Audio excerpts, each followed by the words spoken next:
میں نے 52 سالہ ایک اسٹوڈنٹس لائف سے جدوجہد کی اور 8 سال قید و بند کی صورتیں برداشت کی، اپنے اصولوں پہ قائم رہے، اور اس کے بعد 88 میں کہ یہاں پہ نوجوان نسل کو بدقسمتی سے یہاں یہ رہا، روایت رہا کہ نوجوان کو روزگار دینے کے بجائے ان کو بے روزگار کیا جاتا رہا۔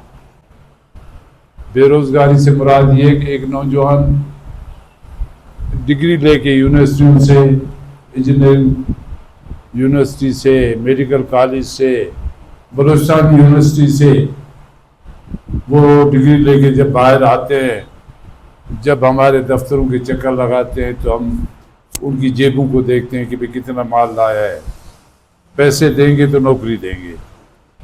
تو میں نے کہا کہ ایسے نمائندوں کو تو جوتے مارنے چاہیے، کوئی بھی ہو۔ ہمارا فرض بنتا ہے کہ نوجوان نسل کو روزگار دیں۔ میں جب منسٹر تھا CNW کا، آپ پوچھ لیں، کوئی 1000-2000 آدمی کو نوکریاں دی، 100-150 نوجوانوں کو انجینئرنگ سب انجینئر بھرتی کیے، جو آج کوئی ایک CN ہے، کوئی SDO ہے، آگے آگے ہیں۔ ہمیں تو خوشی ہوتی ہے اور خوشی ہونی چاہیے کہ ہم اپنے بہنوں کو دیکھ رہے ہیں، آپ بھائیوں کو دیکھ رہے ہیں کہ اس صوبے میں آپ نے انجینئرنگ کی ڈگریاں حاصل کی اور انجینئرنگ کونسل نے یہاں پہ آپ لوگوں کی تربیت کی ہے۔ ظاہر ہے کہ اس تربیت سے فائدہ اٹھاتے ہوئے آپ لوگ آگے بڑھیں گے۔ جہاں تک مسائل کی بات ہے،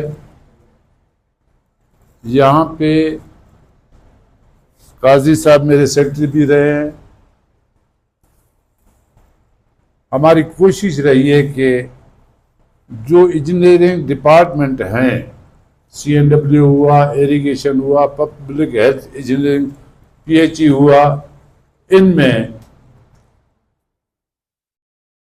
انجینئروں کو ہی تربیت دینی چاہیے، آگے لانا چاہیے، سیکرٹری ان کو ہونا چاہیے۔ لیکن بدبختی سمجھ لیں، زیادتی ناانصافی سمجھ لیں کہ سیکرٹری باہر کا سول دوسرے گروپ سے آئے گا، انجینئر اس کے اندر کام کرے گا۔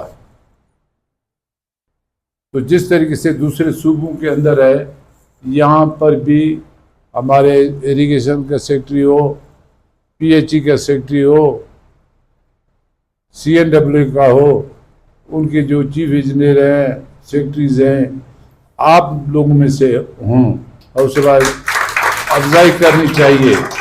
لیکن یہاں پہ ایک مخصوص طبقہ ہے جو بالادستی چاہتا ہے ہر سطح پہ۔ اس بالادستی کو آپ نے اور ہم نے سب نے مل کے توڑنا ہے، اس کو ختم کرنا ہے۔